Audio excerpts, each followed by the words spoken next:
Supreme Court Justice Clarence Thomas has received millions of dollars in gifts from billionaires since 2000. On Thursday, watchdog group Fix the Court released a report listing the gifts justices have received since specifically January 2004. So anytime before that, we don't know. They could have received a lot of gifts since then.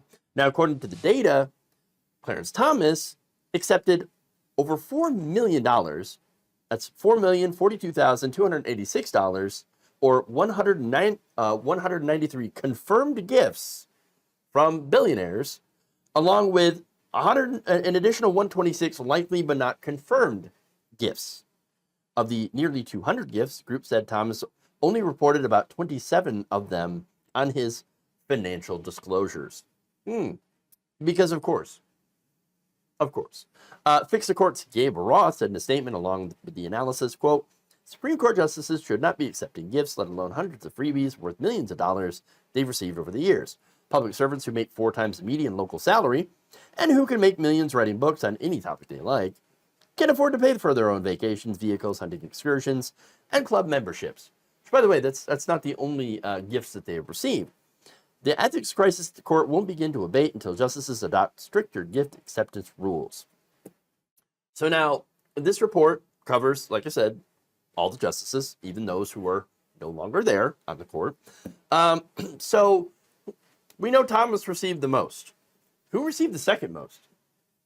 Well, it turns out the late Justice Antonin Scalia had actually received the second most, but pales in comparison to Justice Clarence Thomas. He actually received $210,164 worth of gifts from January 2004 to his death in 2016. Still, it's a lot of money, but nowhere near Clarence Thomas, all right?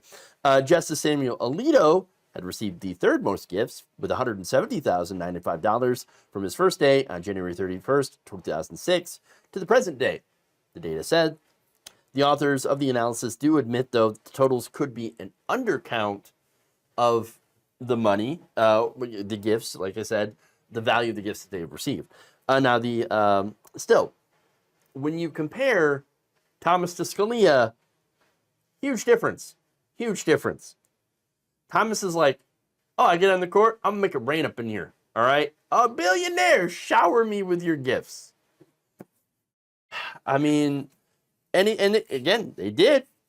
In his latest financial disclosure form, Thomas detailed a pair of billionaire-funded trips to Bali and a luxury California club, paid for by none other than Harlan Crow.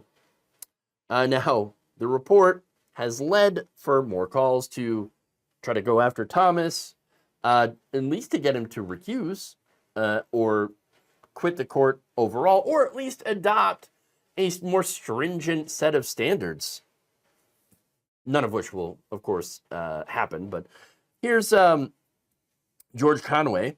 He writes, I'm sorry, it's long past time for there to be comprehensive criminal investigation and congressional investigation of Justice Thomas and his finances and his taxes. What he has taken and what he has failed to disclose is beyond belief and has been so for quite some time.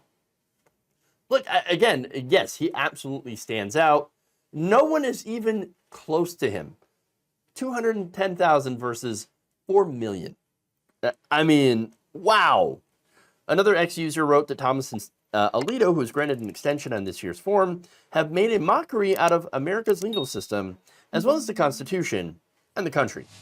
Utterly despicable.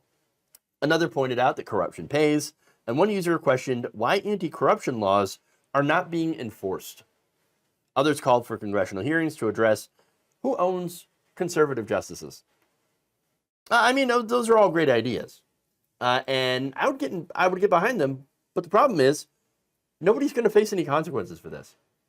Not Justice, Thomas, not Harlan Crow, not any of the billionaires who purchase, congressmen on the norm. Okay, much less ones who purchase Supreme Court justices. It's not going to happen.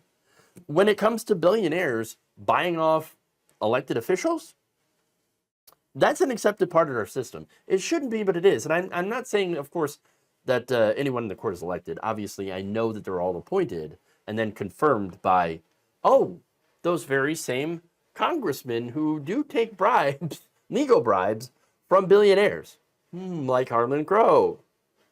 So, I mean, nonetheless, it's not a direct like, oh, we're giving you this money in campaign contributions, because Supreme Court justices don't run campaigns, but the congressman and the president who appoint them and confirm them certainly do. As well as the special interest groups that literally handed Donald Trump, when he was elected, a list of justices to appoint to the bench. And he appointed 3 of them. Okay, he was able to appoint 3 of them during his term, which are also on this list, by the way. Kavanaugh has so far accepted 1 gift, but hasn't really been on the bench for all that long. So we'll see what happens. But and not only that, but of course, Thomas has already hidden much of his gifts.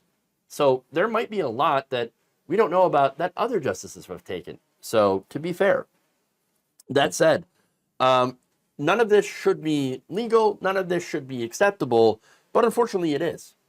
Buying off justices with fancy gifts, trips, tuition for their children, even the houses, buying houses for their family to stay in, or their old family home so their mother can stay in, shouldn't be acceptable. But unfortunately, it is. There are no real rules against it because it's been decided that there won't be. It's just been decided. Oh, no, they're above reproach. What are you talking about? No, they're not above reproach. They're obviously receiving lots of money from people that may potentially end up in front of the bench. And then what's going to happen? Well, they're not going to have to recuse themselves. They should, but they're not required to. And that's the issue. They're not required to do anything. We don't have any strong enough rules, anything with teeth in place to ensure that our judges are not bought and sold through fancy gifts, trips, and etc. That needs to change. Because so far, right now, it is legalized corruption and bribery. But going back to, how Congress, they could do something, but they won't.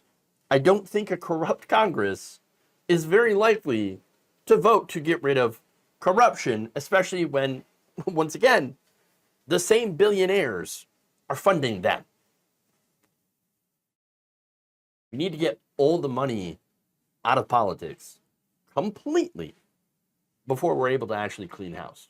Thank you for watching. If you enjoyed this video, please like, share, subscribe, hit the bell icon in order to get notified whenever a new video is released. And if you want to support independent, progressive media through this difficult time where it seems like everybody is shutting down, you can become a member on our YouTube page, you can become a subscriber on Facebook, or you can go to my Patreon. It's patreon.com/Jeff Waldorf. Thank you.